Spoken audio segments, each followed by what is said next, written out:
Foundations of the heart, हृदय की आधारशिलाएं। इस पुस्तक से ये 5वां संदेश मैं आपकी खिदमत में लेकर आया हूँ। आप सभी को मेरी ओर से जय मसीह की प्यार भरा सलाम, नमस्कार। मेरे विश्वासी भाइयों और बहनों, आज मैं आपको ये लघु संदेश उत्पत्ति की पुस्तक के दूसरे अध्याय के पद 1, 2 और 3 के विषय में और खासकर पद 1 पर जोर देकर आपको कुछ बताना चाहूँ। तो आइए आगे बढ़ते हैं इस संदेश में। इस 7वें दिन परमेश्वर ने विश्राम किया उन सभी कार्यों से जिन्हें परमेश्वर कर रहा था, और इस प्रकार सृष्टि का सारा कार्य जो भी हम देखते हैं अपने चारों ओर सिर उठाकर वो कार्य संपन्न हुआ। जिस दिन परमेश्वर ने विश्राम किया, यानी कि जो 7वां दिन परमेश्वर के लिए था, वही 7वां दिन आदम के लिए पहला दिन था। और इस प्रकार आदम ने ऐसी दुनिया में, ऐसी सृष्टि में प्रवेश किया जहां सब कुछ संपन्न था, और उस सृष्टि के अंदर या उस सृष्टि में कुछ भी जोड़ा नहीं जा सकता।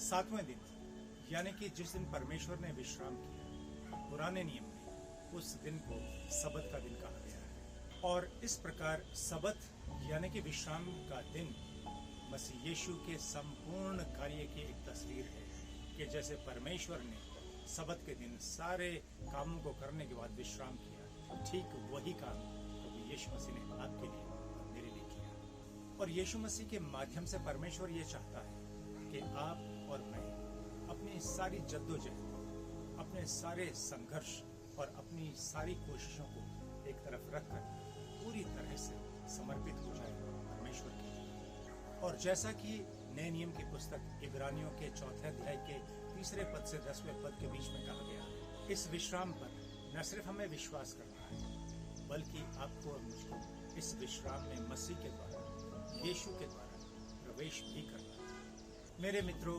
ऐसा सोचना भी परमेश्वर का बहुत बड़ा अपमान होगा कि परमेश्वर के कार्यों में कुछ जोड़ा जा सकता है या उसमें कुछ बढ़ाया जा सकता है। ये तो वही बात हुई ना कि मानो जैसे हम किसी 3 साल के एक बच्चे से ये कह रहे हैं कि बेटा या बेटी, इस ऐतिहासिक कलाकृति को एक बेहतर रूप दे दो।